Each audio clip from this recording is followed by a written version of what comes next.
Está começando o HQs, o seu podcast sobre HQs e coisas aleatórias. Olá, eu sou o Fábio Aniende. Olá, eu sou o Felipe Fares. Eu sou o Diego Lima. Bora para o tema de hoje.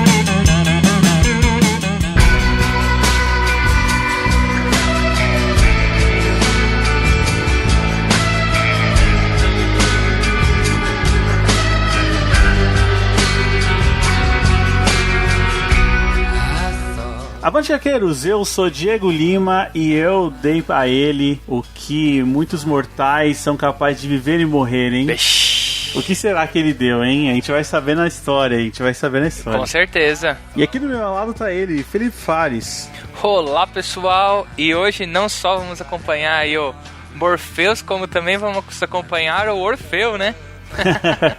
E uma família da pesada, né? Opa, com certeza. Inclusive com outras aparições aí de outras... Me surpreendeu demais outras, como chama? Encarnações, né?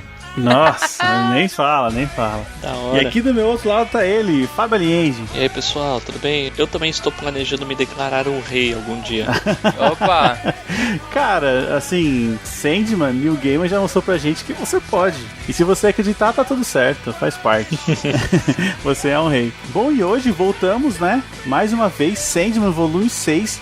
Que eu não sei se vocês sabem, mas ele é o dono do podcast, né? Ah, cara. A gente criou pra falar de Sandman, não é verdade? Olha, eu vou te falar que assim, quando acabar até o Sandman, a gente vai ter que pegar uma outra reimpressão aí pra ir acompanhando junto, hein? Vai ser duro substituir isso aqui. Acho que o podcast vai ter que acabar com a reimpressão, não sei. Olha, se esse for o sinal, Fábio, eu vou dizer que estamos na metade do caminho. Porque Fábulas e Reflexões, ele é o 6º volume e tem mais 6 pra frente. Estamos na metade do caminho. Pois é. Assim, a história original, na verdade, pra acabar a história original, são mais 4 volumes. Uhum. É que a Panini, pelo jeito da contracapa aqui, ainda vai lançar mais 3 especiais. É, isso aí. Dentro da coleção. Vai ser aí o Noite Sem Fim, o Caçadores de Sonhos e o Prelúdio também. Prelúdio que foi a última história lançada, né?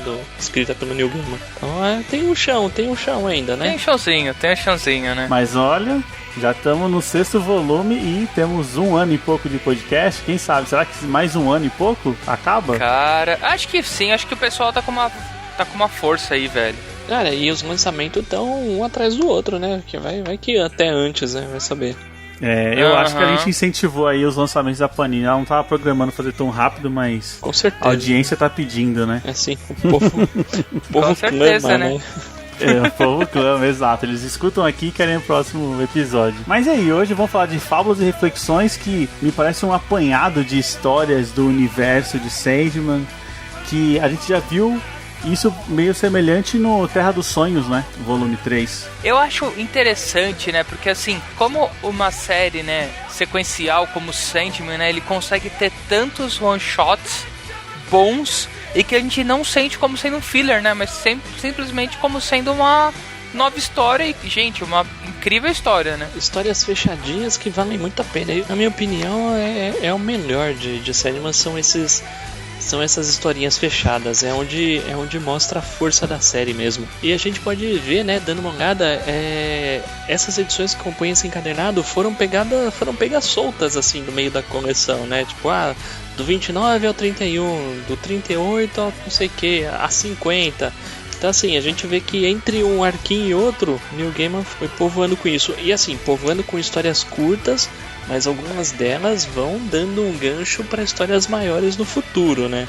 Eu achei isso bem interessante, né, Fábio? Ou ele dá o gancho, ou ele se utiliza de um gancho, né? Comecei a reparar isso já também, né? Sim, ele aproveita um gancho lá atrás para fazer mais alguma coisinha, né? Mas eu acho que esses one-shots, eles mostram como o universo de Sandman, ele é uma coisa só na cabeça do Neil Gaiman. Então ele tem o controle de apresentar personagens novos, tudo inédito, mas a gente sente que é uma única coisa, é tudo unificado. Nossa, né? Totalmente, cara, totalmente. Não tem essa ideia, como o Felipe falou, de filler e tal. Você não tá sendo enganado em Sandman. Você só tá entrando no universo. Você vê como novas histórias, né? Uhum. E aí eu vou fazer um comentário, né? Porque de uns 2 anos pra cá começaram a sair umas outras histórias, né? Que são o universo de Sandman, né? Que não são histórias, acredito eu que sejam canônicas, tá? Porque a própria DC que tá lançando e o Neil Gaiman dá o aval e acho que até edita as histórias. Não sei se faz uma edição de fato, mas acho que ele tem alguma participação aí, deve ler os roteiros, sei lá. Mas não são histórias escritas por ele, né? Então, assim, eu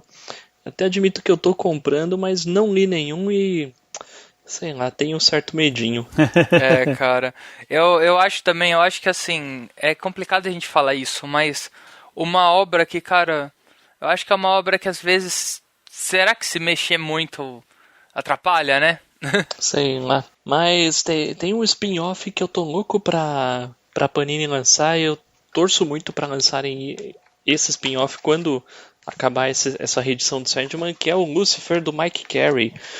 Que foram outras 75 edições com o personagem do Lucifer do Neil Gaiman. E eu li algumas coisas e é muito bom. Então isso eu espero que saia.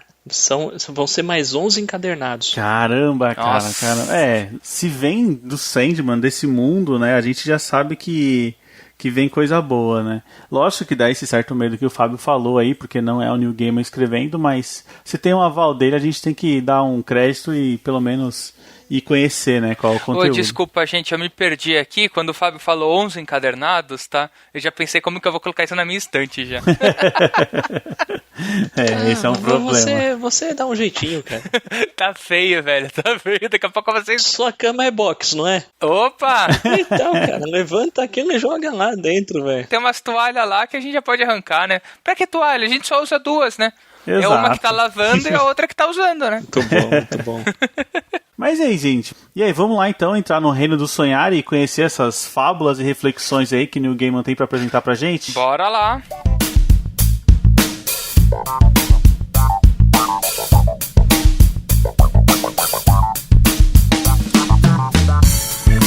Hoje a gente tem um e-mail muito especial, cara. Recebemos um e-mail de um ouvinte. Opa, bora ler esse e-mail aí, hein? Muito bom, muito bom. Sem contar que ele comentou sobre programas anteriores do Sandman. Então veio bem a calhar, né? No programa certo. Bom, e acho que um outro ponto que a gente já pode falar aqui antes até de comentar o e-mail aqui, que já vamos começar com spoilers, é que, gente, a gente não vai explicar de novo sobre o personagem, nem fazer uma região sem spoilers, porque isso, se vocês quiserem, vocês vão lá no nosso primeiro programa do Sandman, né, gente? Episódio número 4. Pois é. E, pô, pra quem curte Sandman, já tem aí um bom apanhado de episódios nossos pra ouvir. Com certeza. E valeu muito a pena. Vamos lá, então vamos pro e-mail.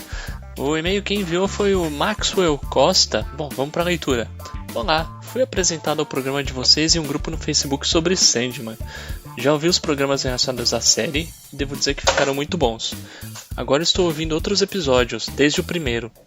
Sei que Sandman é uma obra complexa e nem tudo vai ser abordado, mas gostaria de fazer algumas observações que podem enriquecer a discussão. Episódio 4. A imagem de 3 mulheres é comum em várias culturas e religiões, normalmente representando juventude/virgindade, maternidade/maturidade e velhice/morte.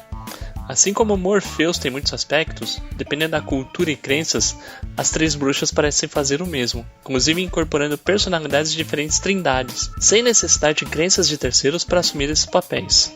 No primeiro volume, quando Morpheus as encontra, isso é insinuado através da mudança de nomes.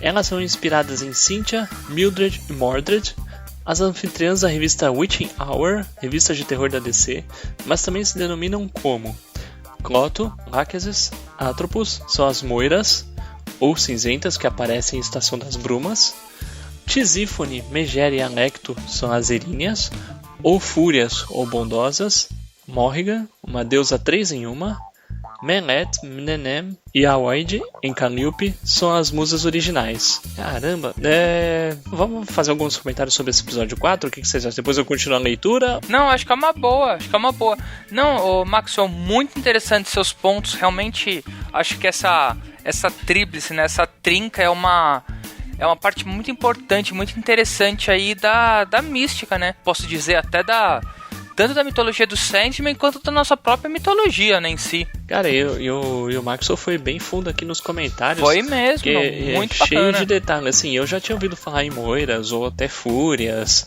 mas assim, longe de saber os nomes delas. E assim, cara, muito legal ficar sabendo de mais isso.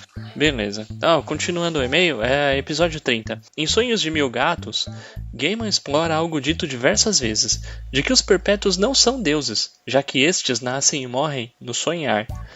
Aqui, a gata recebe uma revelação, que não necessariamente precisa ser uma verdade, mas é o necessário para se criar uma religião. Cara, que reflexão, meu. Bem observado eu gostei, mesmo. meu. Gostei mesmo, meu. É dito e redito, né? Na história que os perpétuos estão acima dos deuses. Sim. Em Sonhos de uma Noite de Verão, Hamnet com N de navio, né? Realmente é trocado por um changeling. E mais, ele come alimento de fairy dado por Titânia. Isso significa que ele não pode mais comer alimentos mundanos. Gaiman faz uma continuação dessa história em Livros da Magia 3, que saiu uns meses depois. Nela, Teen Hunter vai a fairy e é aconselhada a não comer nada por lá. Ao encontrar Titânia, ela está com um jovem criado chamado Hamnet com N. Cara, agora o Maxwell foi fundo. Eu li a minissérie dos Livros da Magia do Gaiman, mas faz muito tempo. E com certeza eu não lembrava desse detalhe. Cara, mas assim, muito obrigado aí pela participação e pelas observações. Eu li o Livro da Magia, mas faz muito tempo. Sim. E é mais um exemplo de que Gaiman tá tudo na cabeça dele, né? Os universos. Nossa, totalmente. Sim. E os Livros da Magia é uma curiosidade. Eu comentei do universo de Sandman. Existe uma... Não sei dizer se é uma nova versão ou uma continuação do que já foi feito. Até acredito que seja uma continuação porque ainda preciso ler. Mas o Livros da Magia é um dos títulos spin-off desse universo de Sandman. Ah, que legal, hein? Agora dá mais vontade ainda de conhecer, né? E aí, vai uma curiosidade, né? Tem o Teen Hunter, rolou um processo do Neil Gaiman em cima aí de uma tal de J.K. Rowling afirmando que o Harry Potter é uma cópia do Teen Hunter, né? E assim, de repente o Neil Gaiman simplesmente retirou o processo, né? Então, acho que correu algum por baixo disso aí. Ah, certeza. Ah, caramba, que legal. Ô, Maxon, muito obrigado. O seu e-mail foi enriquecedor. Quando a gente comenta sobre vocês participarem, sobre trazer assuntos para discussão, é isso aqui. É do Maxon pra cima agora que eu quero, hein, gente? Opa! O cara tá ficando exigente, mas realmente, Maxon, mais um voto aí, porque, cara, gostei muito da sua participação, velho, e eu quero ver... Olha, já vou cobrar que você participe mais, viu? Porque realmente foi muito legal aí o complemento que você dá pra gente, viu? Estamos ansiosos por novos e-mails do Maxwell. Opa! E de todo mundo que quiser dar pitaco, né? Por favor, gente, que aqui, assim, nós somos entusiastas e nós gostamos muito de conversar, mas nós não somos nada sem o público, né? Exatamente. Queremos a participação de todo mundo. Com certeza. Bom, e hoje a gente tem mais um comentário aqui que a gente recebeu do nosso padrinho Lucas, cara. Opa, pois e aí, Felipe, qual que é o comentário? A gente recebeu direto lá no nosso grupo de padrinhos, né? Deixa eu dar uma lida ali aqui, ó. O Lucas Rafael, ele comenta, né? Estou escutando o cast do Reino do Amanhã. E sobre o Homem de Ferro no desenho do Aranha, ele aparece junto com uma máquina de combate na saga do Venom. E se não me engano, nos episódios de Guerras Secretas também.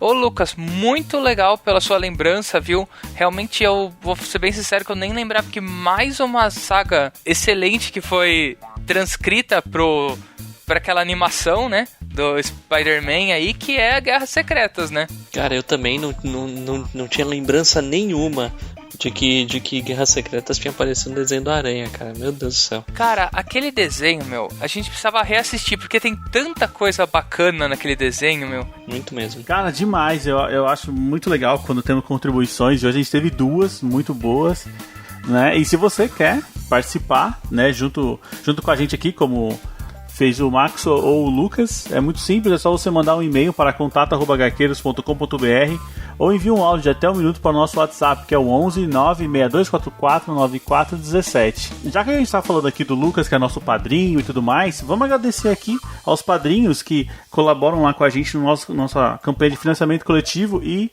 tem a recompensa de ter o nome citado aqui no programa. Opa, bora lá! Bom, muito obrigado ao Jean Correia, ao Fernando Costa, ao Felipe Mota, ao Diego Souza, ao Renato Seige, ao Fernando Petrucci, ao Lucas Apolinário e ao Igor Gomes.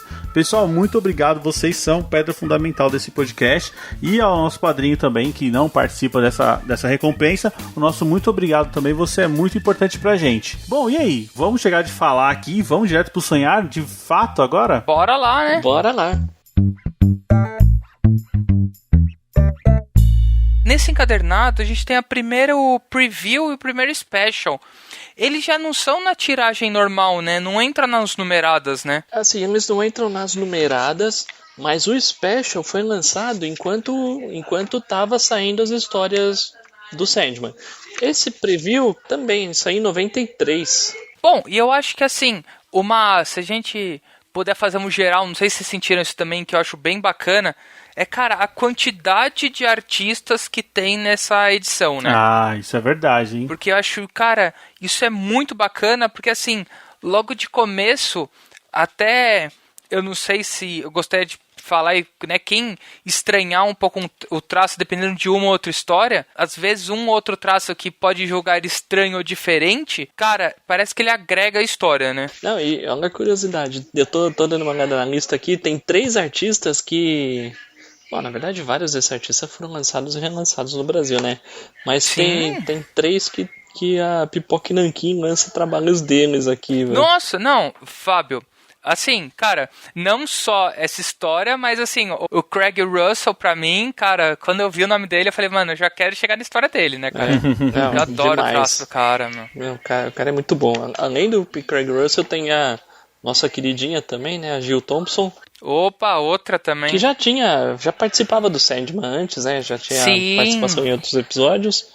E também tem o Kent Williams, que tá no Blood, uma história de sangue, uma história de vampiros, escrita pelo J.M. DeMatteis. Que é o escritor da Última Caçada de Craven. Tudo amarrado. Olha, é tudo amarradinho, meu. Isso aí, mas o legal é que assim, cara, nenhum desses artistas deixa a desejar, né? Não deixa mesmo, e é legal que, mesmo mudando os artistas, a qualidade é sempre alta, né? Sempre fica aquele traço meio sujo, eu não sei, eu tenho essa impressão, não é aquele traço clássico de quadrinhos, né? É um traço único que cada um traz, mas imprime no mundo de Sandman.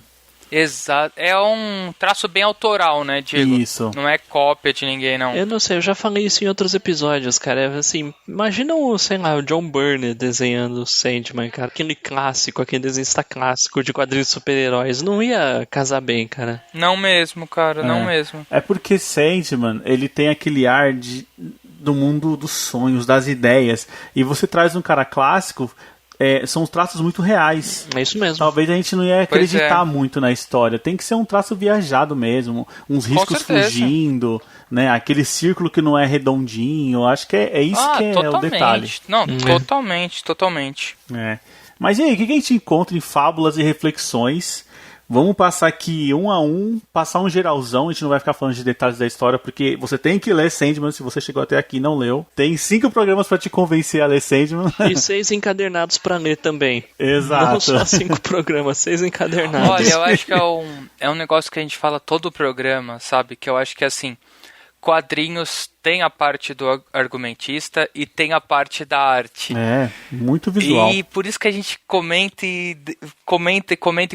Assim, eu acho que é legal a pessoa, quer ouvir a gente sem ter lido, é legal pra te dar aquela vontade de ler, mas assim, sempre a obra completa não tem igual, né? Não tem igual, e eu acho que nenhuma adaptação pra vídeo, sabe? Aquelas adaptações que a DC faz e tal. É legal, mas é outra coisa, é outra experiência. Então, com senta certeza.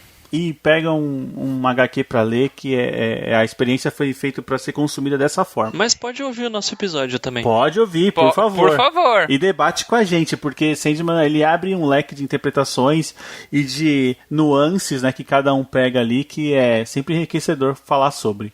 Totalmente. Mas aí, vamos lá? Medo de Cair, cara, que é o preview, né? Antes de começar, ele já tem essa historinha ali de 4 páginas, 5 páginas, muito rapidinha. Cara, é engraçado, né? Eu acho que é um daqueles nossos clássicos onde o medo de cair é o medo de continuar, né? O medo de ir pra frente, porque eu não sei se vocês sentiram isso também, mas aqui eu acho que a gente é apresentado sempre aquele medo que a gente tem quando a gente está fazendo algo novo, né? Ou algo diferente. Porque assim, o algo diferente, ele tem a chance de te trazer resultados absurdamente bons. Mas a gente, às vezes, com aquele receio de dar ruim, receio de dar errado, a gente mesmo se sabota, né? isso eu já achei um excelente. É, aquele negócio, né? O medo muitas vezes ele é bom, né? Porque te impede de fazer uma besteira. Perfeitamente. Mas às vezes ele pode te impedir de fazer uma coisa boa também. De ficar na mesmice, né? Muitas vezes, né? É isso aí. Às vezes você não se arrisca, né? Por medo. Então, assim, é o que fala essa história. E assim, apesar de tudo, saiu no especial chamado Vertigo Preview, né? Esses comentários. Funciona um pouquinho como uma apresentação, né? De quem é o Sandman, né? Funciona. Nem sei o nome dele, mas o cara que tá sonhando vira pra ele e fala: você se interessa por sonhos? É o Todd, né? Essa história conta a história do Todd, que ele é um diretor de teatro, né? E ele tá prestes a estrear a peça dele e ele tá morrendo de medo de falhar, né? E ele até chega uma noite antes a cancelar a estreia da peça. Só que aí, nessa noite, ele sonha e nesse sonho ele encontra com o Sandman. E aí que a mágica acontece, né? Porque, se a gente parar pra pensar, o Sandman, ele nunca faz nada. Mas a presença dele, o que ele diz, já faz tudo, né? Ele não é um cara de ir lá e resolver. A gente já falou isso mais de um encadernado. Mas, cara, principalmente nesses one-shots, velho, você conta nos dedos a quantidade de presenças do Sandman que tem, né? Do Morpheus. É incrível isso. Não, e sem contar que muitas das vezes ele inventa de fazer alguma coisa e dá uma merda. Sim. Claro que é. Tipo, não, eu vou prender essa mulher que me ama no inferno por 10 mil anos. Nossa, de boinhas, né? Deixa ela lá, de boinhas. Meu Deus do céu. Pois é, mano. Mas aí, vamos falar a solução, então, que como se encerra essa história? Esse diretor, ele conversa com o Sandman, lá no sonho, e o Sandman tenta entender o que aflige ele, qual que é o medo, né? E o cara fala que ele tá com medo de falhar, porque quando ele sonha, normalmente ele sonha que ele tá subindo a algum lugar e ele tem o medo de cair, né? Essa queda, a gente entende no contexto da história que é falha, né? Ele tem medo de falhar, quando ele tá se arriscando a fazer uma coisa que tá fora do contexto dele. E o Sandman fala, mas espera aí, você pode acordar ou você pode cair e morrer. Mas existe uma terceira coisa, né? Sim. Existe um terceiro caminho. E é essa dúvida que o cara acorda pensando, pô, existe um terceiro caminho.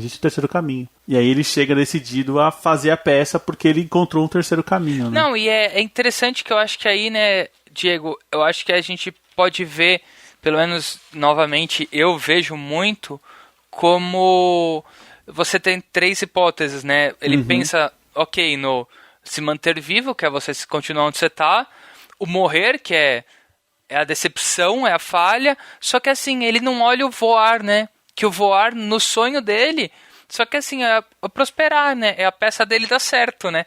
Então assim, a gente começa a ver, antes do sonho, a gente começa a ver ele mesmo tá querendo se boicotar, né? E cara, essa é a coisa mais comum que tem. Eu posso falar por mim mesmo, que eu já identifiquei isso em mim já tem muito tempo. Eu sofro da síndrome do impostor, assim, muito fudido. Mano, demais, sabe, cara? Demais. Eu acho que, assim, eu ainda acho que existem 2 tipos de pessoas nesse mundo. Existem as que sofrem da síndrome do impostor e existem aquelas, assim, que, cara, se acham as melhores pessoas do mundo. E, velho, parece que não existe meio termo. Sabe? Eu, particularmente, eu gosto de trabalhar com as pessoas que são do meu nível, que é quem sofre da síndrome do impostor. Sempre se colocando pra baixo, porque, cara, são aquelas pessoas que fazem o trabalho delas, ok. Pelo menos esse pessoal é humilde, né? Cara, tem aquelas lá que se acham demais, que não, eu sou absurdamente bom, não, sem eu não existirá nada. Steve Jobs passou na minha casa, fui eu que dei a ideia do i pra ele. iPhone, iPod, só existe porque eu existi.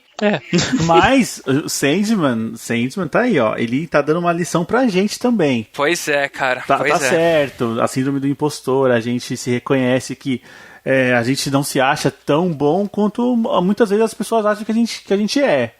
Só que Sandman tá falando que, cara, às vezes, se você cair, você voa, né? Você aprende a voar. Então, às vezes, se você se jogar, arriscar fazer uma coisa nova, pode dar certo. Com certeza. E outra coisa, né, assim, não se preocupar tanto e viver, né? Não ficar se preocupando com o que vai acontecer e seguir sua vida, né? Fazer as coisas que você precisa, né? Assim, de novo, né? Ter medo é bom, mas de uma forma controlada, né? Não deixar o medo te dominar. Eu sei de gente que tem medo de tudo, pô. Mas eu tenho um exemplo aqui, já que todo mundo tá se identificando aí com a síndrome do impostor. Há 1 ano e pouco atrás, você pensaria em fazer um podcast, colocar sua opinião na internet. Você achava que não era capaz de fazer isso, e estamos aqui fazendo. Pois é, há 1 ano e meio estávamos eu e o Fábio falando: Diego, você é louco. Diego, isso não vai dar certo. Diego, isso não vai passar do 3º programa.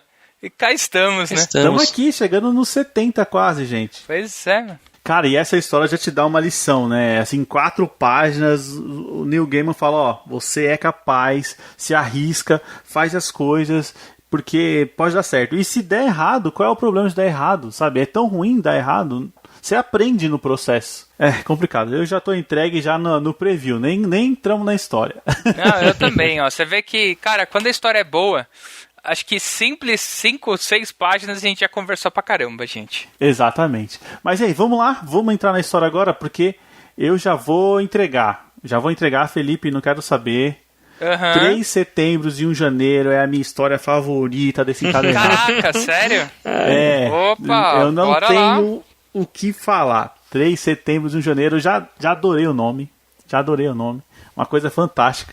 E a gente acompanha a saga do Joshua, né? Um cara que tá entregues ao braço da irmã do Sandman. Desespero. Cara, eu acho tão lindo esse negócio dos irmãos. Isso é muito bom. Incrível, né, cara? É incrível. É um cara que tá prestes a se matar. Sim, né? Porque ele já... Pois ele está desesperado, né? Exato. Ele fala que é um empreendedor falido e tal. E ele tá ali querendo se matar. E aí, a Desespero... A gente já viu em outras histórias, ela tem esse negócio de fazer jogos, né? E aí ela chama o Sandman e fala, quero fazer um jogo com você aqui. Tipo, não é muito cruel? É muito cruel, ela vai brincar com a vida de um mortal, que pra ela é só um mortal, né? Só. Pra ela é tipo uma formiga, né? E ela fala, olha, ele tá aqui no meu reino do desespero, a Delírio e a Desejo também vão entrar nesse desafio, e eu quero que você...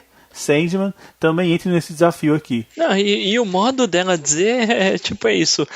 Você não quer entrar nesse desafio porque você não se importa com ele. Ela que tá zoando o cara, meu. Sem contar que ela dá uma provocação, fala que é por conta do irmão, né? É por conta do nosso irmão que você não quer entrar e tal. E esse é um assunto que a gente não abordou ainda. Na verdade, a história não chegou nesse pedaço, né? Só então. É mencionado lá e cá que tem um irmão perdido, né? Exatamente. E agora a gente sabe que o Sandman, ele carrega uma culpa por esse irmão aí. Que eu não conheço, não sei, quero conhecer com os nossos ouvintes aqui. Eu também, Diego. Caramba, o que deixa o Sandman paralisado? Meu Deus. Já foi dito que são 7 perpétuos, né? Sim. Mas só apareceram 6, né? Tem um perdido aí. Tem um perdido que a gente desconfia que o nome dele deve começar com a letra D, né? Porque igual todos os outros, né? Óbvio. Verdade.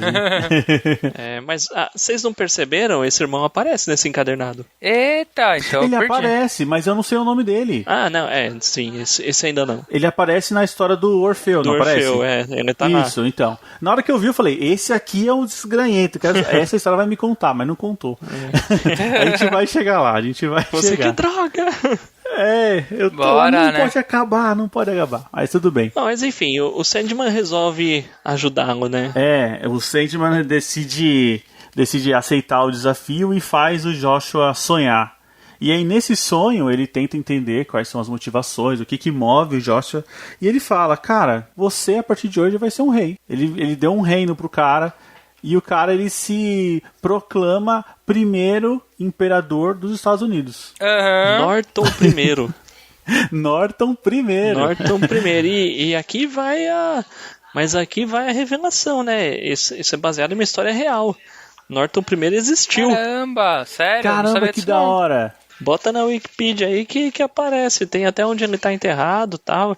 Ele se tornou, com o tempo, uma figura célebre, uma lenda na cidade dele, e era até motivo e até aumentou o turismo na cidade, que as pessoas iam conhecê-lo. Nossa, que demais, mano. Bom, então vamos acompanhar a história do Joshua pelos olhos do Neil Gaiman, né? Aqui a gente vê que ele, na primeira ação como imperador, já que ele se proclamou, ele manda pros jornais, ó, sou o primeiro imperador dos Estados Unidos, e o jornal, por meio de caçoar, né, fala, vamos publicar isso aí. E, tipo, dá certo, as pessoas começam a meio que, mesmo que caçoando, passam a respeitá-lo, né? Tipo, lá o imperador lá, o cara que usa aquelas roupinhas e tal. Sim.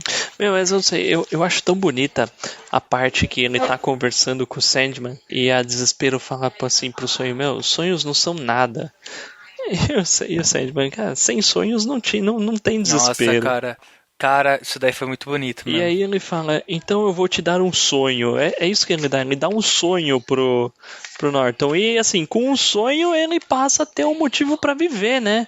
É um objetivo de vida, né? É um objetivo de vida. Bacana, meu. Parando pra pensar, toda cidade, assim, quem mora em cidades pequenas, isso existe muito. Sempre tem aquele cara que é considerado louco, que anda pela rua, sempre tem essas figuras, assim.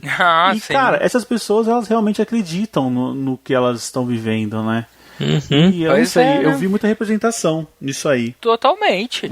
Aqui na cidade onde eu moro tem um cara que fala que o Silvio Santos deve dinheiro pra ele faz 20 anos. Opa. E tipo, tá tudo bem, todo mundo acredita e tal, mas... Meu Deus. Acho que ele teve uma conversa com o Sandman também. E aí tem aí, acho que um jornalista, escritor, que leva o Joshua pra almoçar. Esse cara é o Mark Twain. Ele foi indicado o tecelão de contos da cidade do país, né? Porque ele tá com as figuras célebres. A gente tem que pontuar aqui, porque essa história ela passa em 3 setembros e 1 janeiro. E nesse 1º setembro é quando o Sandman ele dá o sonho pro Joshua, e aí ele se proclama lá o rei, né, o imperador. No 2º setembro é quando a gente tem o encontro do Joshua com a ação da Delirium, né? Porque o Sandman tá no bar junto com a Delirium, e a Delirium, ela meio que representa a loucura. Ela fala, cara, esse cara é normal, né? Assim, sim. Ele, assim, ela fala, a loucura dele o mantém são. E o Sandman responde, mas você acha que ele é o único? Tipo, todo mundo tem um pouco de loucura que o mantém com o pé no chão, né? Não, e eu acho isso interessante, né, Diego, que você comentou, porque assim, até aonde você tem um objetivo seu próprio, cara.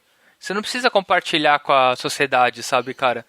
Sim. Mas assim, até o quanto nocivo é, porque assim, ele falava que ele era um imperador, mas ele não saía matando pessoas nem nada. Então, quer dizer, cara, o sonho dele não era nocivo pra sociedade, né? E aí, sabe, assim, não serviu pra ele viver bem, viver longe do desespero? Então, foi agradável, foi bom, né? Eu acho que é meio que isso que a Delirium vê, porque nesse desafio era meio que qual dos perpétuos consegue trazer o Joshua pro seu domínio, né? E a Delirium fala, cara, na loucura ele não cabe. Esse é um cara muito são, ele sabe o que ele faz. Então ela meio que sai do jogo, né? Aí no 3º setembro, a gente tem um encontro do Joshua com a Desejo, que ela usa uns artifícios pra tentar trazer ele pro lado do desejo, né? Do reino do desejo, que é oferecer mulheres pra ele. Fala, pô, como é que o imperador não tem uma imperatriz? Nessa parte, né? Nesse setembro, a gente vê que o povo entrou na brincadeira, né? Tipo, eles falam assim, você é o imperador Norton, não sei o quê. E os chineses vêm pedir coisas pra ele. E ele resolve as coisas. Eu entendi que era um outro cara que tinha um sonho de ser imperador chinês. Pode ser. Será? Eu entendi isso, tipo assim, apareceu mais um imperador agora, só que isso aqui é da China. E os dois se conversam e tal. Foi isso que eu entendi, sabe? Não sei. Será? Mas assim, mas ele fala, como vai meu súdito chinês, né? O Joshua fala isso. Você vai saber, né? E nesse ponto, como você falou, nessa conversa ele tá falando com o Rei da Dor, que é um dos marionetes lá que a Desejo tá usando pra tentar trazer ele pro reino do desejo. E aí ele fala, cara, você precisa de uma mulher e tal. Ele fala, mas por que eu preciso de uma mulher? Se eu tenho os meus certificados que são aceitos na maioria dos restaurantes da cidade, as pessoas me respeitam, eu uso uma roupa, tá certo que ela foi dada pela prefeitura e tal. Tipo, ele é um cara lúcido, ele sabe das condições dele. O meu aluguel é de 50 centavos por semana, mas o que eu posso querer, cara? Eu sou o imperador dos Estados Unidos. Eu não posso querer mais nada. É meio que aquilo de acreditar no seu sonho. Nossa, né? totalmente. E tem uma parte que ele relata um trecho em que ele havia sido preso e soltaram ele, né? Sim. E aí ele lembra da declaração do juiz. E essa declaração é real também. Essa declaração, esse é um fato que realmente aconteceu. O juiz declarou: o Sr. Norton não derramou sangue algum, não roubou ninguém, não expoliou nenhum país. Isso é mais do que se pode afirmar sobre a maioria dos indivíduos no ramo da realeza. Isso é animal, cara. Animal. É tipo, é mais uma chancela de que, sabe, as pessoas acreditavam de fato. Se ele acreditava, ele fez as pessoas acreditarem que ele também era o imperador. Sim. Ele fala: eu estou na minha cidade, no meu país. Aqui me tratam bem, eu não quero nada. Meu, nossa senhora. E aí, quando o rei da dor ele vê que o Joshua não quer mulher nenhuma, ele volta pra falar com a Desejo, e a Desejo fica putaça. Ela fala, ela conversa com o Sandman, o que você fez? É impossível, eu sei que ele quer uma mulher, por que ele não quis, né? Aí o Sandman fala, ele tem a sua dignidade, né? Afinal, ele é o imperador dos Estados Unidos. Não, isso é muito legal, né? Que, de novo, a gente é apresentado, assim, como que essa loucura, entre aspas, né? Essa viagem que ele tem, tá deixando ele é íntegro, né? De todas as outras partes, né? Totalmente. E aqui a Desejo também sai do jogo, né? Se a Delirium já viu que a loucura não cabia, se o Reino do Desejo não conseguiu atrair ele, só quem tá no jogo é Desespero e o Sandman, né? Que é o Reino dos Sonhos. Antes disso, a gente vê que Desejo é um ser bem vingativo, né? Um ser bem raivoso, digamos assim, né? Sim. E ele faz um juramento. É um juramento de vingança pra cima do sonho. Que vai pegar o Sandman na curva, né? Promete pegar o Sandman na curva. Nossa, mano. E isso pode refletir nas histórias futuras, né? Ele fala assim, eu farei com que derrame sangue da família. Farei com que as bondosas caiam sobre sua cabeça um dia. Pois é. Nossa, lá vem. E aí chega o nosso fatídico janeiro, já passamos 3 de setembro, janeiro de 1880, Joshua morre, né, e aparentemente de ataque do coração. Ou seja, ele viveu uma vida plena e sem desespero, né? Ele viveu, e quem ganha o desafio é o Sandman, né, que conseguiu deixar ele no reino dos sonhos o tempo inteiro, a vida inteira. No final o Sandman ainda presenteia Desespero com uma estatueta do Joshua que é vendida pela cidade. O cara é um monumento. Tipo um souvenir, né? Olha souvenir. Aí, ó. Nossa, cara, demais. E aí a gente tem a participação da nossa linda Morte, né? Perfeita. Ela é a última que todo mundo encontra. E o Joshua não poderia ser diferente. Ela encontra ele, faz brincadeiras e tal. E ele fala, né? Eu sempre quis saber, né? O que existe além da vida. E ela responde, todo mundo se pergunta isso, mas cedo ou tarde eles descobrem. Tipo, caramba, velho. E aí a gente tem os dados, né, do final da história. Joshua foi enterrado no domingo, 10 mil pessoas compareceram à visitação do seu caixão. Nossa, bonito, cara. E a fila do seu cortejo estendeu por 3 quilômetros. Joshua foi o primeiro e último imperador dos Estados Unidos. E seu enterro foi marcado por um eclipse do sol. O cara era diferente, né? O cara era diferente. Cara. Cara, essa história é de acreditar no seu sonho, de você ser você mesmo. Sim. E que, cara, tá no braço do desespero, talvez só um sonho te salve dali, né? Talvez um motivo, né? Se você tiver um motivo. Uma razão, né? Assim, o que essa história nos ensina é que desses perpétuos aí só dá pra confiar no sonho e na morte. É verdade. Né? Porque, os outros são todos uns safados, meu. São. Ah, caramba. É isso, cara. Neil Gaiman tá dando uma aula pra gente de reflexões de fábula. E olha que nem começou. Tem muita coisa ainda. Mas essa história é muito boa mesmo. Vou falar a verdade, eu tenho dúvidas se essa é a minha favorita. Ou a Ramadá. Ah, não. Ramadá, ela mexe com um ladinho pesado. Mexe, mano. Mexe mesmo. Bom, essa próxima história é a Termidor, né? Você já olha assim e fala, que é isso, né? Que é essa história? Que loucura é essa? E você vai ver que é uma loucura de fato. Nossa, total. É uma loucura de fato, né? E aqui a gente vê é uma personagem que retornou, né? A Joanna Constantine, né? Que ela já tinha aparecido antes em uma outra história curta do Sandman. E naquela outra história curta, o Sandman comenta que ele tinha pedido um servicinho pra ela. E agora a gente vê que servicinho que é esse, né? Pois é. Isso aí de passar de um modo grosseiro e geral, a história é a missão dela, né?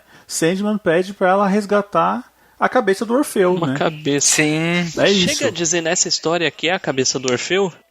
Fala que é chega a Orfeu. dizer. Fala assim, Fábio, fala assim. Uhum. No final. Ah, tá, é verdade. Ela até fala assim, mestre Orfeu. Cara, é bizarro, né, cara? Tipo, ela tá lá com a Totalmente cabeça, bizarro. tirando do saco, de repente a cabeça começa a falar. Não, e acho que aí a gente é apresentado também a família Constantine, né? Que sempre teve problemas, né? Com certeza. E sei lá, é estranho porque essa história se passa durante a Revolução Francesa, né? E muitas cabeças eram cortadas nessa Muitas. época, né? Pois é. Eu acho que até é comum as pessoas andar com cabeça na rua, né? Sim. Num saco. Cortou 3 ali, eu peguei uma e tá tudo bem. Beleza, é um souvenir, né, digamos assim. Que coisa. Exato. Vocês querem passar pelos detalhes dessa história? Porque eu acho que muita coisa dessa história, ela fica muito na experiência visual, né? Eu também acho, Sim. eu acho que é uma jornada. Eu acho que é uma jornada, mas assim, é uma jornada que é bacana a leitura, né? Só uma coisa que vale a gente falar é que Termidor é o nome do mês, porque nessa história a gente descobre que tem um aristocrata lá francês que está fundando uma nova religião baseada na razão e tudo mais, e ele está removendo tudo que é relacionado a nome de santo ou que tem uma referência a outras crenças. Que legal. Então ele mudou o nome do mês. Era junho, né? Ele mudou para Termidor. Cara, que absurdo, né, E mano? esse cara é o Robespierre, né? Tá fazendo isso? Eu acho que é isso aí mesmo. Meu, e assim, eu tô passando por umas imagens bem bizarras aqui nessa história. Cara, os caras, eu não sei se isso acontecia na verdade, tá? Mas o pessoal fazia fantoche com os corpos decapitados, meu. Que porra é essa, velho? Nossa, meu, é um bagulho pesado, Meu mano. Deus do Eu céu. não duvido, não, eu não duvido. Mas a gente tem então uma missão, com missão dada e missão cumprida, a Johanna ela consegue, a trancos e barrancos, a recuperar a cabeça do Orfeu e o devolve, né? E aí tem aquele momentinho que a gente descobre que o Orfeu é filho do Sandman, só que ele fala que não vê o Sandman há muito tempo, e ela fala, mas nem no sonho ele... Não, nem no sonho. Eu falei, caraca, velho, como assim, nem no sonho? O que aconteceu, Aí né? explode tudo, né, cara? Só que ele fica emocionado porque ele fala, pô, se ele mandou alguém recuperar a minha cabeça, é porque ele se importa comigo, mesmo ele não aparecendo de fato. E a Joana Constantine fala assim, meu... É melhor se ajudar porque a cabeça do seu filho tá perdida e eu gosto muito da minha, né? Uma Sim. coisa assim. Aham. Não, aí a gente já vê aquele humor digno de Constantine, né? Sim. Eu não sei se essa história saiu antes do Orfeu Especial 1 ou depois, mas ela até comenta o que aconteceu com o Orfeu nessa história. E, cara, é bem bacana, é bem nojento, eu vou deixar pra falar quando a gente falar do Orfeus. É melhor, é melhor. A gente vê esse pessoal se defrontando com o pessoal da Revolução Francesa que, como o Diego já falou, era pura razão. Então, assim, eles estão tentando acabar com os mitos, com deuses, com qualquer tipo de... não bem religião, mas folclore. Qualquer tipo de folclore, eles estão tentando acabar. Tipo assim, não, o que existe é a razão, é a ciência, é o Estado e o povo. E aí, depois que ele fala isso, a cabeça do Orfeu começa a cantar pra eles. Nossa, demais, cara, Tipo, demais. assim, todos eles ficam embasbacados, né? Assim, também abre a discussão sobre o mundo com religião, assim, a religião ela tem o seu lado ruim e tal, tem. Mas um mundo totalmente baseado na razão também não vai ser uma coisa... Não dá pra... Eu acho que tem que ser um meio termo, né? Sim. Assim, o que vai aliviar as dores das pessoas, né? Não dor física, mas a gente está falando sobre acalento, carinho... Tem que a gente haver sabe fé, né? Tem que haver fé em algo, né? Você precisa acreditar em alguma coisa, né? Exatamente. Exato. Senão vira bagunça. Nem que seja em um sonho. Nem Com que seja um certeza. sonho, exato. Tá aqui um exemplo de uma pessoa que foi muito feliz. E aí, vamos pra caçada então? Próxima história. Bora! Essa caçada aqui, ela tem uma pegada assim... Como é que eu posso dizer? Ela me lembrou muito, Felipe, o Anel do Nibelungo. Cara, também senti isso, viu? Essa daqui e, como a gente vai comentar lá pra frente, mas a saga de Orfeu, são duas pra mim que, cara, são um Anel de Nibelungo, assim. É verdade, tem aquele clima. Um clima mais épico, digamos, né? Tipo, Sim, uma jornada, aquele né? aventuresco, né? Cheio de místicas, né? E essa história aqui, a gente tem aquela relação do avô com a sua neta. Cara, eu achei muito engraçado, cara. É muito engraçado. Porque o avô tá contando a história pra neta, e é uma neta já jovem, né? Já quase adulta. Então, a gente vê a diferença de gerações e o papo de um do outro. E aí, ele tirando sarro dela, ela tirando sarro dele. É demais, é demais. É bem legal aquele sentimento de história de vovô mesmo, né? História de vovô. Só que a menina já é velha demais pra isso, já não quer ouvir. Aí rola aquela discussãozinha. Mas no fim ele conta a história dele, né? Ela só quer saber de televisão, de MTV, né? Se desse pra atualizar a história, ao invés de ficar na televisão, ele ia ficar no celular, né? Certeza, assim. certeza. Bom, aqui ele conta a história de um povo que vivia na floresta e era um pai e um filho que eles caçavam para sobreviver e tal, até que um dia o menino encontra uma senhora na floresta, e essa senhora é tipo uma cigana, né? Que Sim. anda com um saco nas costas cheio de bugigangas, como eles chamam.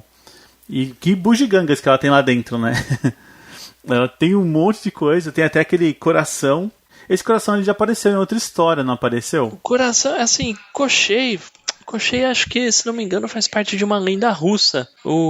Mas agora o coração, assim, a hora que eu vi, eu pensei naquela história da tribo que o velho contava pro jovem. Sim. Acho que era isso, né? E quando contava a história da nada. Talvez seja. Eu também não tenho certeza, mas eu fiquei com a impressão de ter visto esse coração em alguma história. Agora, na hora, não lembro. Na Casa de Bonecas tinha o coração no Reino do Desejo. Não sei se também fosse isso. Pode ser. Bom, mas aqui a nossa história, ela passa pelo... Como é que a gente pode falar? O desejo e a missão que o rapaz sente quando ele ganha um presente da senhora cigana, É né? engraçado que isso é bem... Como você comentou do Anel de Nibelungo, né, Diego? Isso daqui é bem clássico de mitologia, né? Assim, a jornada dele vira encontrar a mulher presente no colar, e ele vai passar a vida inteira dele tentando isso, né? Exato. Que é assim, ele vive na floresta e a mulher que tá no colar, ele descobre que ela é a filha do Duque. Então ele tem que transpor todas essas barreiras aí pra entrar lá na casa do Duque, conhecer a mulher, porque é o desejo dele, ele quer a mulher. Não, e ele vai passando por tudo, inclusive, né, como até o Fábio comentou de folclore russo, né? Ele encontra a Baba Yaga, né? A Baba Yaga. Verdade. Só que assim, uma dessas coisas que ele pegou da mulher é um livro, né? É um livro do bibliotecário do Sandman. Eu esqueci o nome dele. Lucian, boa. Que é o que aparece na história, né? Ele tá louco porque perdeu um livro. Imagina, né? O que o Sandman vai fazer com ele, né? E ele tenta negociar, né? Ele dá ouro pro menino e fala, mas o que você quer? Qual é o seu preço? O menino fala, o meu preço é a garota. Eu quero a garota. E ele fala, mas eu não posso te dar a garota. Até que, né, chega um momento onde o Lucian se vê coagido, ele fala, ó, vou te levar pro sonhar. A gente dá um jeito lá, o meu chefe não vai ver você. Só que na hora que eles chegam no sonhar, o Sandman tá lá. Falei, eu não sabia que você estava trazendo garotos pra cá agora. Né? E aí ele tem que contar a verdade pro Sandman, perdi seu livro e tal, mas o preço do garoto é ver a filha do Duque. E aí o Sandman vai lá, faz a magiquinha dele, eles aparecem dentro do quarto da menina. Um detalhe que a gente não... que eu já contei tudo aqui, tô tentando passar por cima. Mas tem um detalhe que nessa busca do garoto, ele encontra uma outra tribo, né? De pessoas que viviam na floresta. Que ele tava caçando um cervo, só que ele tava com a bolsa cheia de coisas. E aí, nessa corrida, passa uma garota por ele e pega o cervo na frente dele. Sim. É uma outra tribo de pessoas semelhantes a ele, né? Isso, semelhantes a ele, exatamente. Ele até fica amigo e tal. E aí, seguindo, né, na história, ele vai lá, tá no quarto da duquesa, né? Duquesa, será que a filha do Duque é duquesa? Acho que é, né? A mulher dele, não sei. Ele vai de encontro a ela e a gente fica meio assim, caramba, mas como assim? Ele fala que tanto o preço dele é a garota que ele vai tomar a força a garota? Como assim? Que história é essa? Né? E aí a gente descobre que não, ele só queria entregar de volta o colar da menina. E aí ele pede pro Sandman pra ir embora, né? Exato, e o Sandman entende que tem desejos que não devem ser concebidos, né? Sim. Não é bem o Sandman que entende isso, né? É o jovem, né? Ah, tá. Mas o Sandman, ele fala que ele volta pro sonhar e ele começa a refletir sobre isso. Sim. Né? Ele fala, entendo que tem coisas que não devem ser feitas, né? Até porque seria um crime, sei lá. Sim.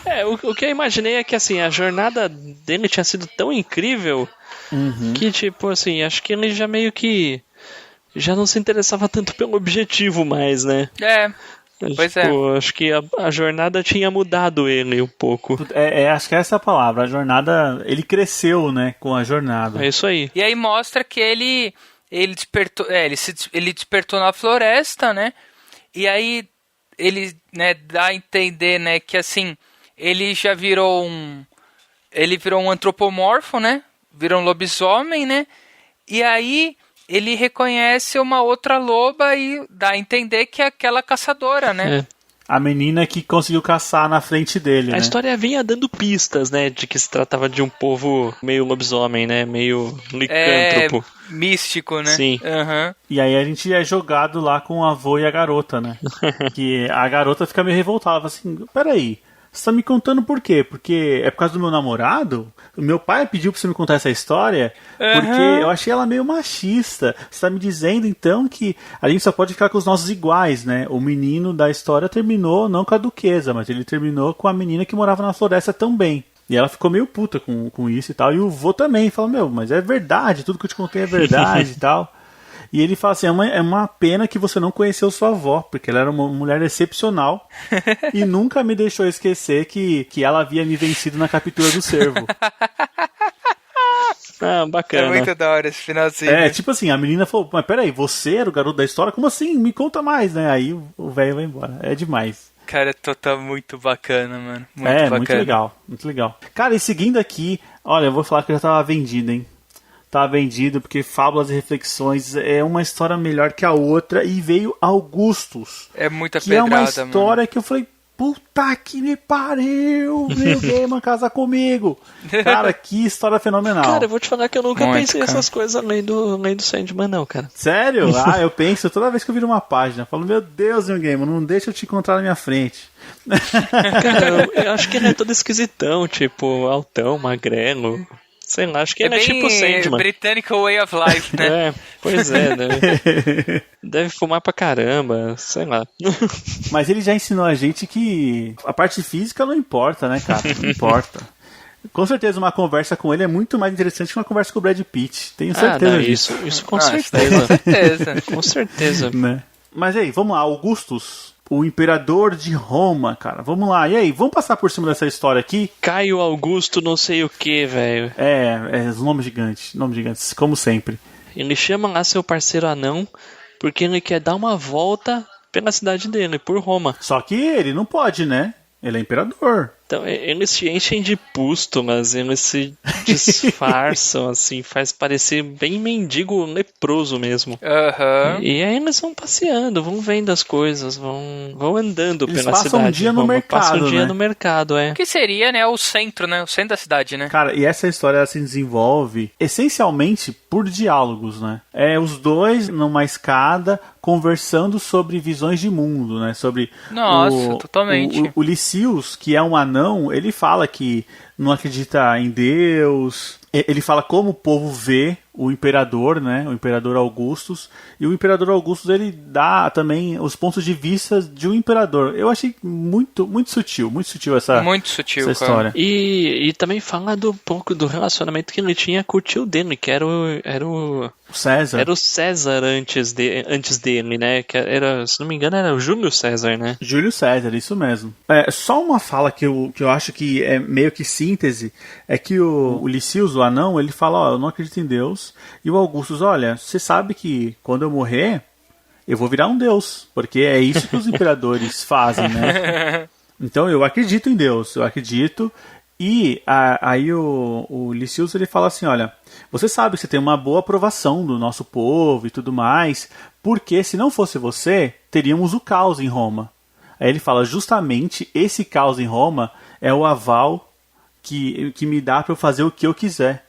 Sim. Porque sou eu ou o caos, né? E ninguém quer o caos, né? É engraçado isso, assim, né? É um cara que ele tem consciência do seu poder, né? Assim, o Augusto, ele tem consciência do seu poder. Só que ele tem um problema, porque ele não consegue dormir à noite. Ele sempre acorda gritando, né? Ou seja, existe alguma coisa que assusta Augustus. Que assombra ele, sabe, né? Assombra, é muito interessante, exato. cara. Ele revela ter conhecimento sobre o Sete, né? Ele fala assim, existem seres que são superiores até mesmo aos deuses, né? Ele até fala, são os Sete. E ninguém reza pra eles. Então, assim, ele tem um certo conhecimento das coisas, de como é o verdadeiro mundo.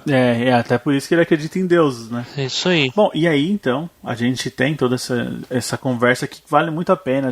Você vê os diálogos da visão do povo, a visão do imperador. O Augusto chega a comentar, quando eu for Deus, eu não vou mais sentir medo. Eu acho que ele não vê a hora, né? Ele não vê a hora de não sentir medo.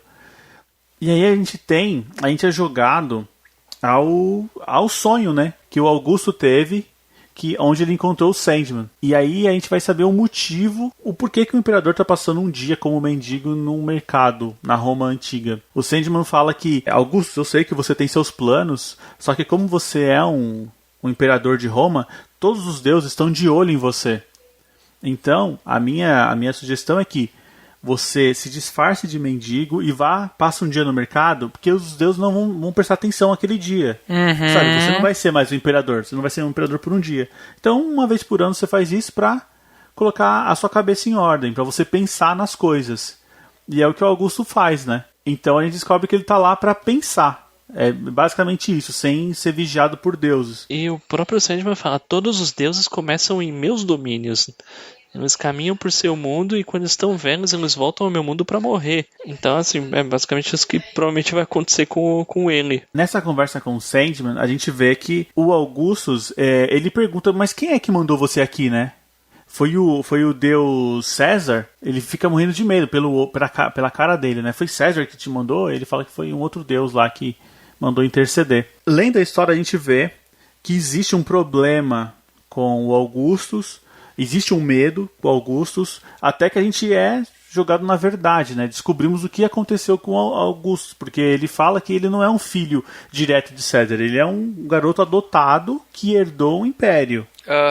Antes, assim, eu tô tentando relembrar aqui qual que era o plano do Augustus. Assim, é que durante a conversa que ele tem com o Lysius, ele fala que ele tem visões, né? Ele tem visões de futuro e tal.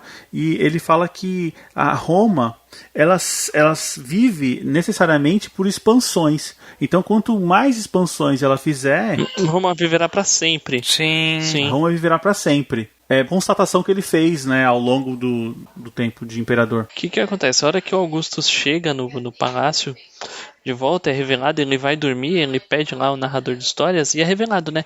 Antes disso ele já tinha dito, o Lysius pergunta pra ele, cara, do que você tem tanto medo?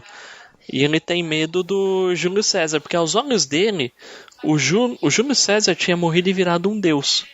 E assim, ou seja, estaria sempre de olho nele. Então assim, por que ele tem medo do Júlio César sempre estar de olho nele? Porque quando ele era um garoto e acompanhava o Júlio na guerra, nas batalhas, etc., à noite, o tio dele, que era o Júlio César, ia pra tenda dele e violentar ele. Nossa, pesado, viu? Pesado. Ele sempre prometia um império, né? Ele fala, se você quer ser o imperador, você tem que ficar quietinho, que uma hora você vai ser meu substituto. Nossa, velho, pesado. E aí desde então o Augustus nunca mais dormiu tranquilo, né? Toda noite ele acordava gritando com medo de ser acordado pelo Júlio César. Dureza, né? Dureza. E assim, depois que Augustus e Lysius voltam lá pro palácio, o Augusto fala pro Lysius, pega as moedas que a gente arrecadou, pode ficar, mas essa história morreu aqui, tá? Acabou, você não sabe de nada e cada um segue sua vida. E aí a gente vê agora o Lysius, o anão velho, escrevendo essa história, essas memórias dele. E ele fala que o Augusto já morreu, já tem 50 anos. E uma das coisas que ele fez foi proibir as novas expansões de território. Ou seja, parece que era uma ação para Roma não crescer, né? Roma deixar de existir. Assim, ia contra o desejo do tio dele, né? Que o desejo do tio dele era que Roma crescesse sempre, que fosse sempre grande, forte, massacrar seus inimigos. Só que aí eu acho que o Augusto pensou, bom, se a gente fizer isso um dia, acho que o Império desmorona. Foi o que aconteceu, né? Mas assim, Sim. Roma existe até hoje. Talvez se tivesse continuado num crescimento desvairado, vai saber o que teria acontecido, né? Pois é, né? E aí o Lysius escreve que Augustus morreu levando consigo todos os motivos de acordar à noite, e ele também não sabe por que ele tinha tanto ódio e vivia apavorado, né? É uma coisa que só é revelada pra nós, leitores. Nossa, cara. É uma história pesada, né? Uma Pesada, história de abuso e de reflexos, né? Reflexos na vida toda de uma pessoa. E de traumas, né? Traumas. É, pesado, pesado. E aí, Lugares Maleáveis? É um conto onde aparece aí também um velho conhecido nosso, né? Que é o Gilbert. Fiddler's Green, verde do violinista. Sim, verdade. Isso, é ele, né? Não, é verdade. Ele apareceu nas primeiras histórias, A Casa de Bonecas, é. E assim, é uma história do Marco Polo, né? É legal, assim, falando como se ele tivesse preso no tempo, né? Achei bem bacana. Meio que nas andanças dele acabou entrando um pouco no sonhar. É meio que isso. E aí ele começa a andar e, assim, se deparar com alguns outros personagens que a gente acaba vendo que são sonhos. Ela é uma história curta, né? É uma história curta. Que, assim, talvez uma história menor perto das outras desse encadernado. Marco Polo conta a história dele na corte do Kublai Khan. Eles chegam em uma fogueira onde tem lá já um velho senhor. No fim da história revela que é o Gilbert, o verde do violinista. É um sonho. Uhum. E aí eles se deparam com um exército fantasmagórico. Exército de pessoas perdidas. Eles morrer são pessoas... Aí o verde do violinista fala que eles estão num dos lugares maleáveis. Que é onde pessoas que morreram e não sabem acabam ficando. Eu acho que não tem muito mais pra contar dessa história, no fim das contas. No fim das contas tudo isso aconteceu porque o Marco Polo estava caído, ele caiu e meio que dormiu em cima da areia do deserto, né? E essa história passa na cabeça dele enquanto ele tá dormindo. E assim, vamos lá, tem um aspecto importante. Na hora que ele encontra o sonho fala pro Marco Polo: eu tô muito fraco, eu acabo de me libertar do meu cativeiro e eu acabei de castigar o meu captor. Então assim, é uma história que pelo jeito acontece logo na sequência da primeira edição. Isso eu reparei também, meu. É como talvez até se o Marco Polo tivesse perdido por diversos anos enquanto o Sandman estava aprisionado, né? E assim, meio que... É mais uma história de pessoas que encontram o Sandman, ele não faz nada, mas ele acaba resolvendo alguma coisa, porque o Marco Polo estava preso no sonhar. E assim, por ter dado água pro Sandman, o Sandman meio que deixou ele ir pra casa. Sim. Mais uma vez aquele dedinho de Sandman mudando a história e participando de eventos grandiosos como dar continuação à vida de Marco Polo, né? O Conquistador e tal. Claro, né? Com certeza. E agora a gente chegou nela, cara. Sandman especial, a história de Orfeus. Aí sim. Aqui, né, a gente já é introduzida aí, né, a fala que a gente descobre que Orfeu é filho de Morpheus, né? Acho que já é a grande revelação que a gente já tem no começo dessa história, né? E que ele tá se preparando pro casamento dele, né? Que criatividade, né, cara, pra nomes. É muito engraçado, né? O nome da família toda é demais. E assim, a gente vai, assim, Orfeus é literalmente filho do Sandman e a mãe é a Calliope. Outra que já apareceu aqui também, que né? já apareceu lá no comecinho, que o Sandman ajudou, etc. E assim, meio que nessa história a gente descobre por que ela tinha tanta raiva dele. Pois é. Bom, então é isso, assim, tá rolando os preparativos pro casamento, né? O nome do Orfeus já diz, né? Eles estão lá na Grécia Antiga, aquela Grécia bem mitológica mesmo. Tanto que eles convivem com sátiros. E o Orfeus está para se casar com a Perséfone. Lógico, como é um casamento, toda a família se reuniu. Inclusive todos os tios do Orfeus. Sim. Aí vocês falaram aí que o sétimo irmão não tem nome? Tem nome sim, tá aqui, ó, Oletros. Né? O nome grego. Esse nome aí não entregou pra gente o que a gente queria, não. Não mesmo. Essa história, ela é literalmente uma releitura do conto de Morfeu mesmo, né? Que a gente já viu em diversos filmes, se eu não me engano, uma animação... Cavaleiros do Zodíaco. Cavaleiros do Zodíaco, Diego. Cavaleiros do Zodíaco, Cavaleiros do Zodíaco é bom demais, mano. Coisa boa. E a releitura dentro do Cavaleiro do Zodíaco que fica fenomenal, cara. Eu tava lendo isso daqui. Viva a vida é uma festa, não tem? É parecido, mas é mexicano, né? Sim. Não, mas o filme, ele é muito baseado no conto de Orfeu mesmo. Sobre o cara que é cantor, que vai lá pro inferno buscar a alma da sua esposa. Não, isso, sim, é verdade. É bem isso. É verdade. Tem aquele pezinho na inspiração. Essa história a gente já viu, então, a gente já sabe que é o conto, então o casamento vai dar errado, a esposa dele vai ser picada por uma cobra e ela vai morrer. Tudo isso acontece, né, nessa história. Tudo isso acontece. O Orfeu fica chateado, né, lógico, porque ele mal tinha casado, já virou viúvo. E vai dar um jeito de recuperar a alma dela, né? E ele vai atrás, e primeiro ele pede pro pai dele, né? Pro pai dele, ele fala assim, eu trago ela de volta, eu quero me despedir dela. E o Morpheus fala, você nem foi no funeral dela. Tipo, e assim, ele fala assim, cara, eu não quero me despedir dela. E ele fala, você deveria, você é mortal, você tá vivo, ela está morta. O Morfeu, ele é totalmente, assim, entre aspas, insensível, né? Ele fala assim, você está vivo, então viva. Cara, você deve se lamentar, mas você deve viver, né? E ele vai falar, e ele fala, a sua vida vai ser assim. Quando você lembrar dela vai doer, mas com o tempo vai passar. E às vezes vai voltar e você vai se lembrar, mas depois vai passar. E aí o Orfeus fala, eu não sou mais seu filho, então. E ele vai embora. E aí a gente tem, né, bom, já dá prosseguimento aí, a gente tem a saga do Orfeu conversando com os Perpétuos pra tentar chegar até ela, né? E aí a gente já tem um bom vislumbre, né? Depois do pai dele, ele vai procurar o tio, né? Pois é, E né? assim, esse tio não é o Destino, porque o Destino, ele tá sempre amarrado naquela corrente dele e nunca faz nada. Ele só fala assim, não, isso tá escrito no livro, então isso tem que acontecer. Isso é spoiler, não posso dar, então fica na sua. Eu sei o que vai acontecer, mas eu não posso falar. Então ele vai procurar o outro tio dele, que a gente não vai dizer o nome. E aí o tio dele é todo bonachão, né? E ele fala assim, Orfeu, eu acho que você gosta mais da ideia da sua amada morta do que você gostava dela de verdade.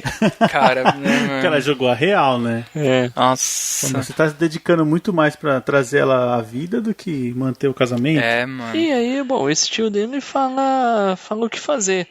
Cara, e ele falou óbvio, né? Olha, sua esposa não tá morta? Então, sua tia é a morte.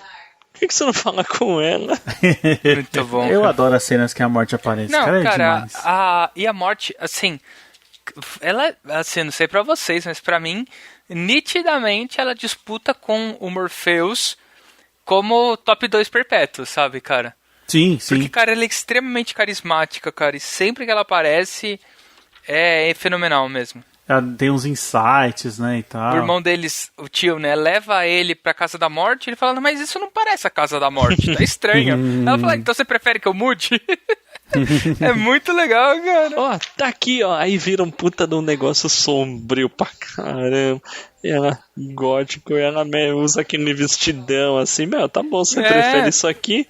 E antes ela tava lá toda despojada, tal. Tipo, contemporânea, mais moderna, né? Sim. Não, mas aí ela se recusa a ajudar ele, mas sabe como é que é, né? Pedido de um sobrinho, fica difícil você negar. E aí ela dá um jeito de colocar ele no reino de Hades, né? Que é o reino dos mortos. Ela manda ele pra Hades vivo, né? Exatamente, ela manda ele pro portal, né? É um portal que também tem no Cavaleiro do Zodíaco, tá? Não quero dizer nada, tá, Diego? Mas acho que você porque podia... o Cavaleiro do Zodíaco copia todo mundo, né, meu? Cara, o negócio é uma influência, velho. A verdade é essa. Influência, cara, é influência. Mais influência, entendi.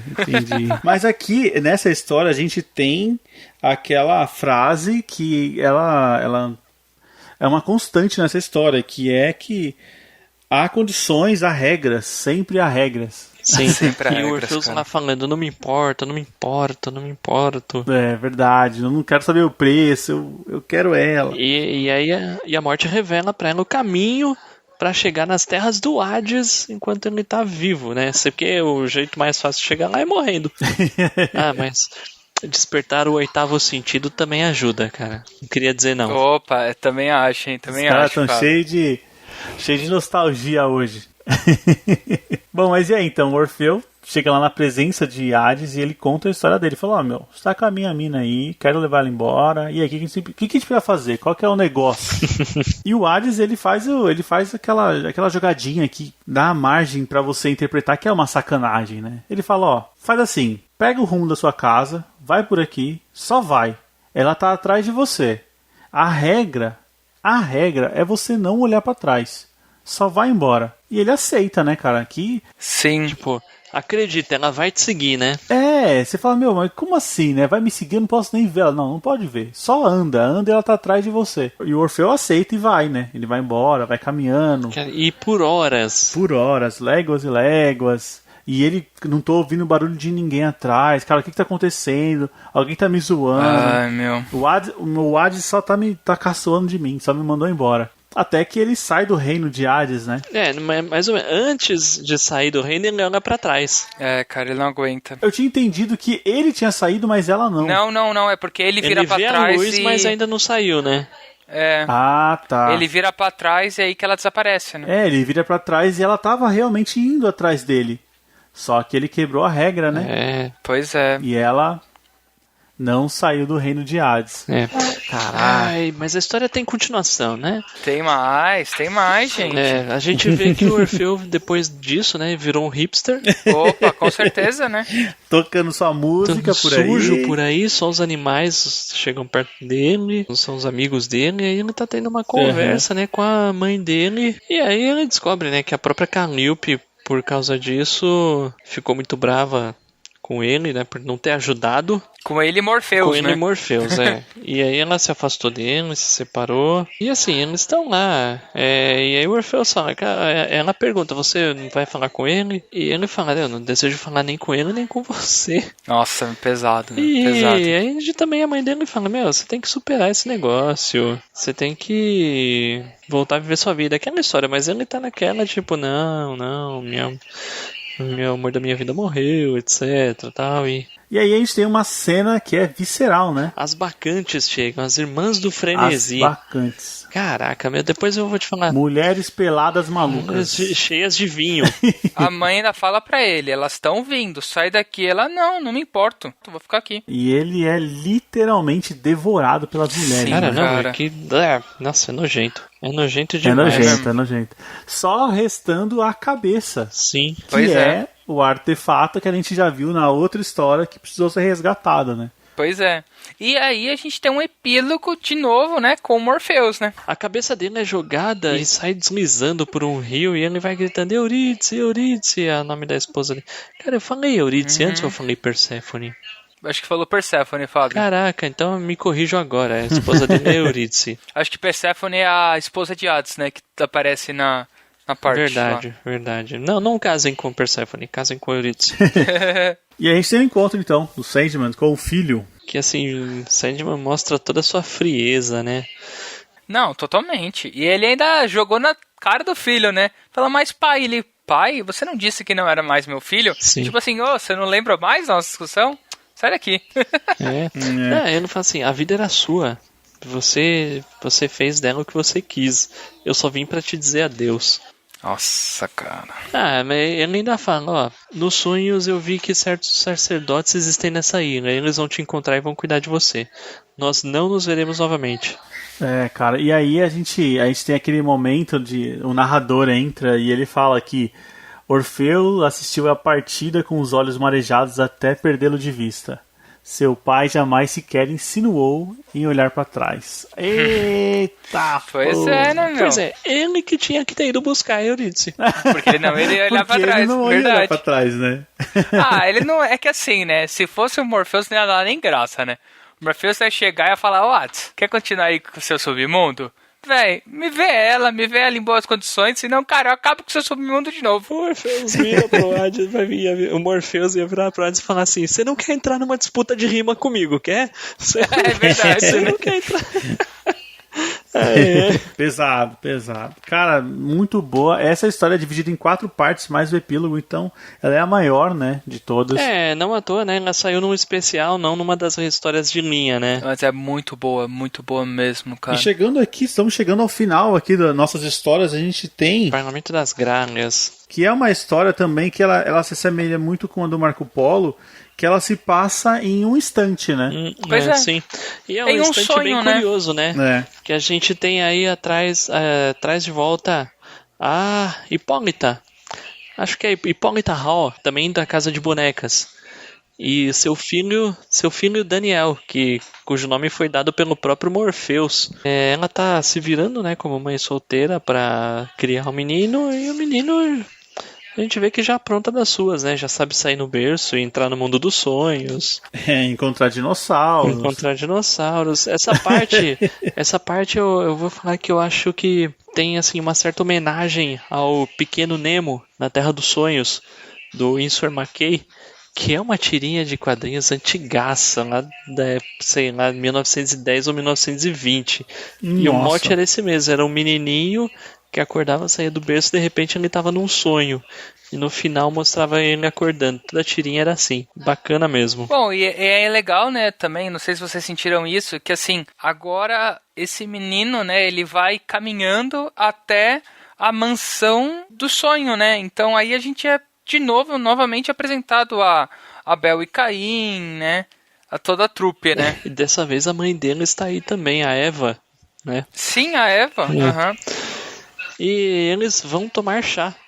Só que e aí as coisas vão acontecendo e eles começam a contar algumas histórias. Olha, eu vou falar a verdade que eu achei legal a história da Eva comentando sobre as 3 mulheres de Adão, né? Porque pelo menos assim, acho que mesmo a gente a gente já conhecia a parte de Lilith e de Eva, mas a parte da Inominada achei muito interessante o conceito dele, né?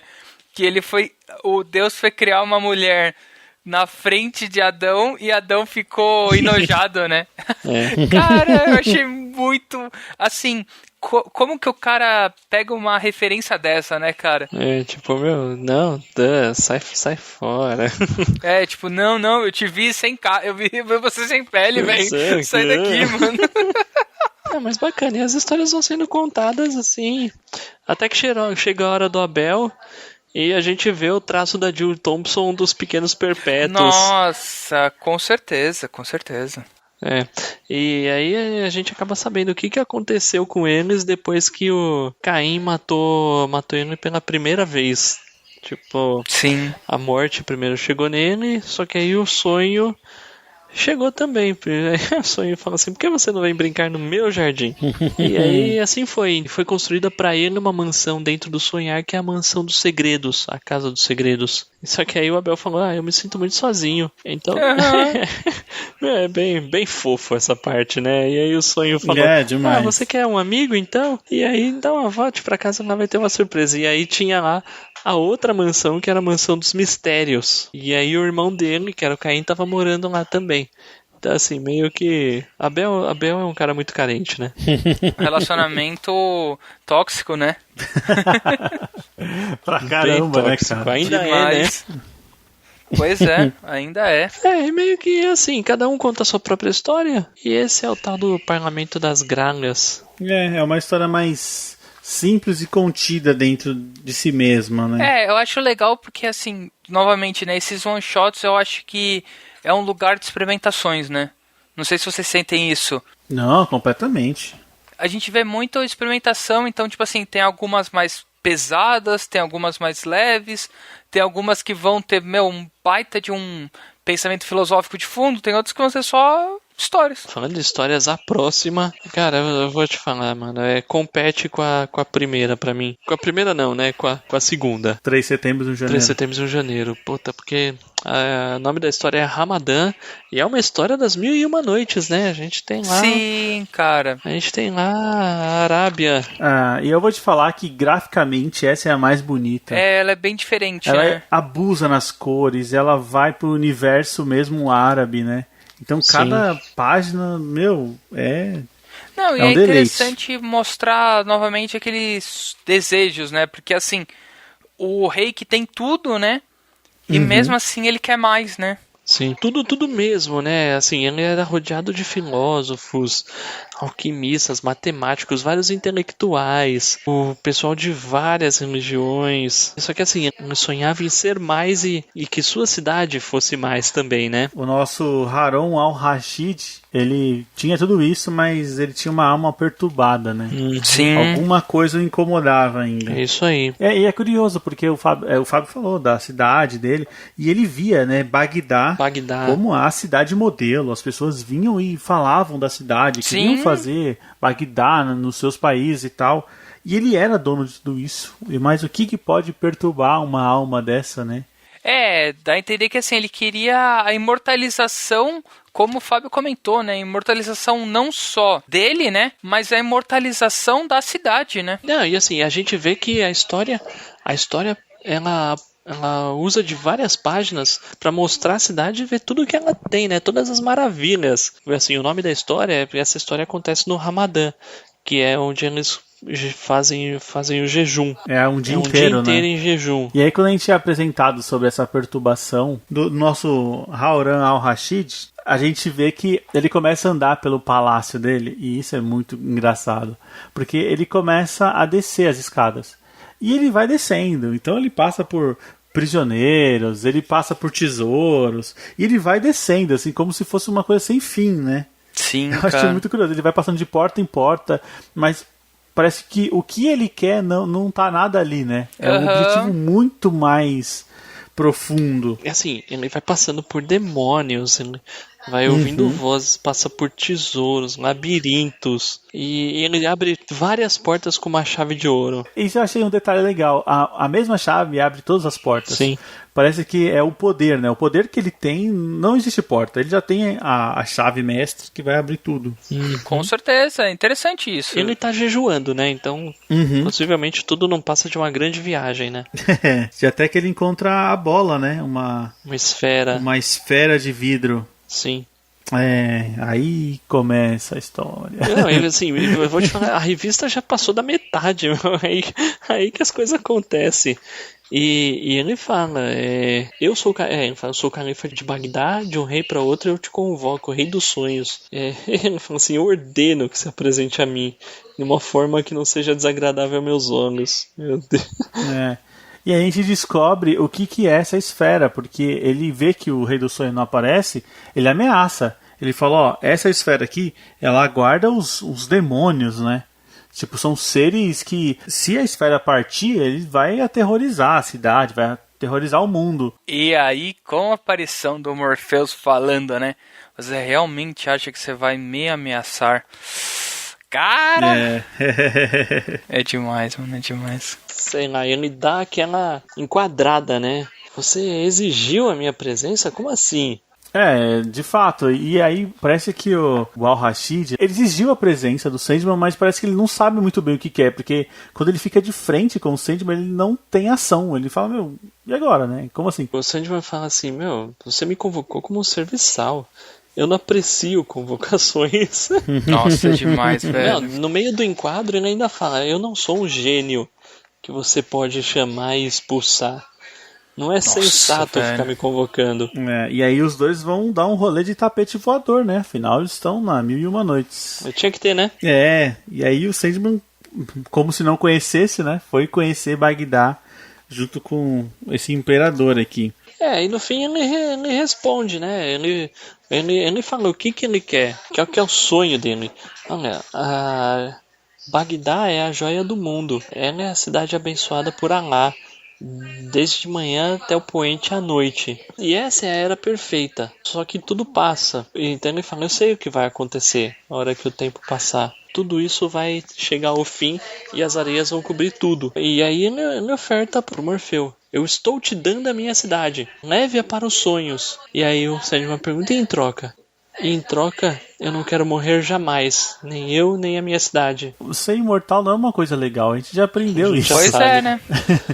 A gente já aprendeu isso, cara. Nossa, e aí o Sandman aceita, né? Ele aceita e leva Bagdá para o mundo dos sonhos.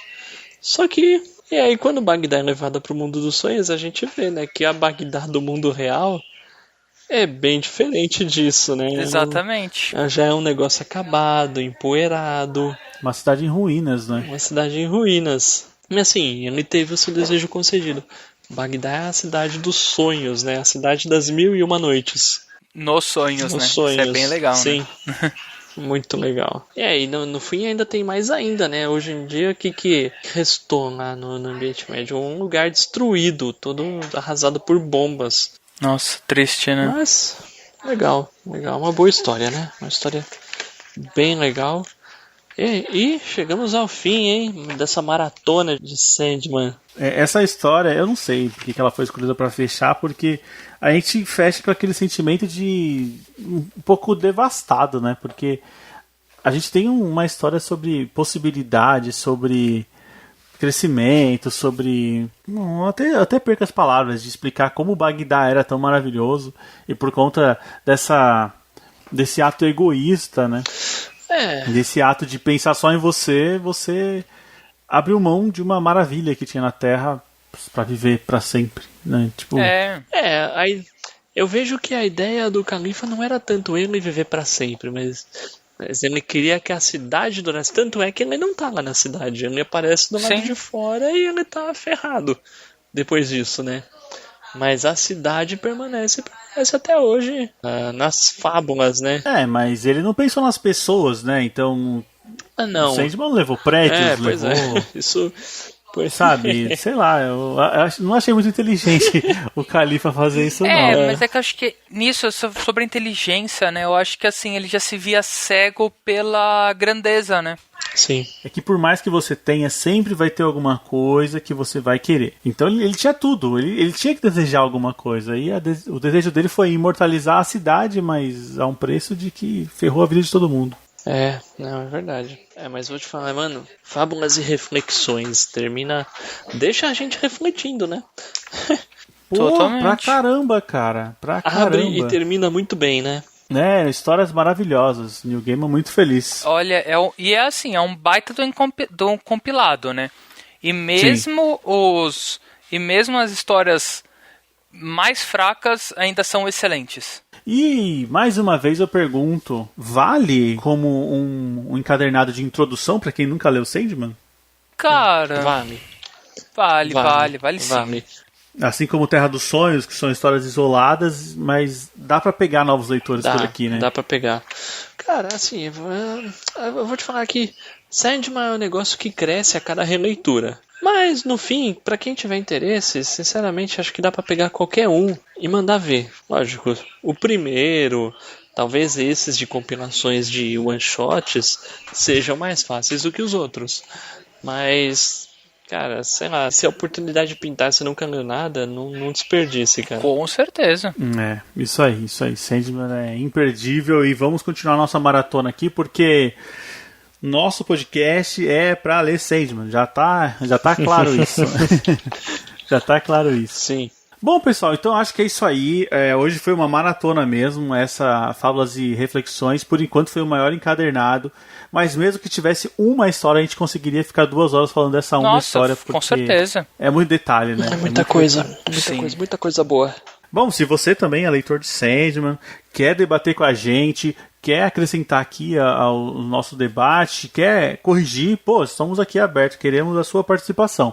É muito simples, é só você mandar um e-mail para contato@hqueiras.com.br ou enviar um áudio de até 1 minuto para o nosso WhatsApp, que é o 11 96244 9417.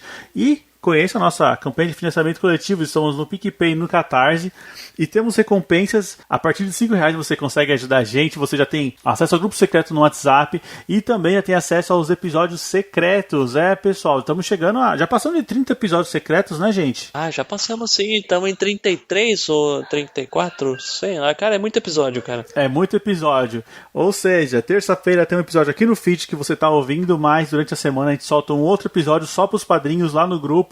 Então vale muito a pena. Planejamos também fazer sorteios, já fizemos um agora na semana passada, planejamos fazer mais sorteios para os nossos padrinhos, porque afinal são eles que mantêm esse podcast em pé. Então se você gosta do nosso trabalho, quer ver esse podcast cada vez maior, com a gente trazendo mais conteúdo, melhorando a nossa qualidade técnica, né? Até para comprar quadrinho não é barato não.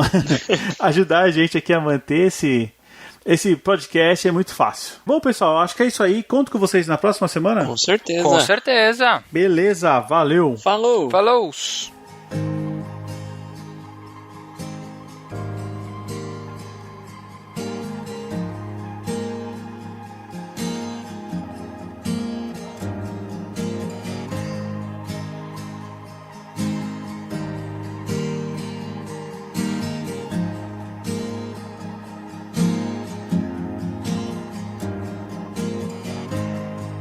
When heavy words are every word spoken,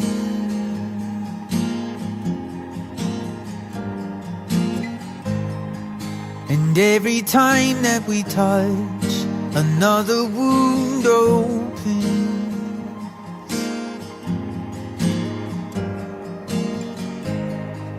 We're glowing golden, but burning out too soon.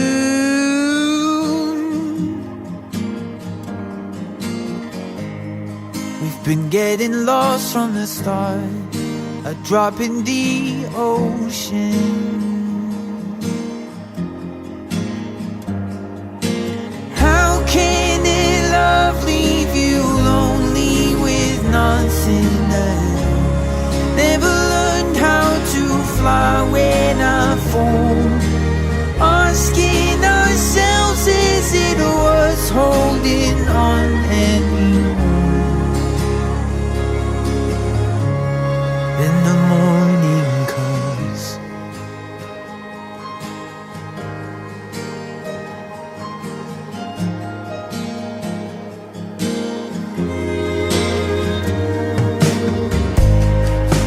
Another moment, another day older.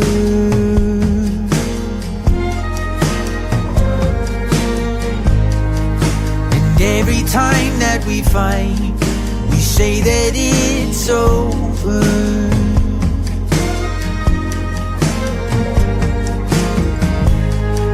But through the darkness, we're still burning bright.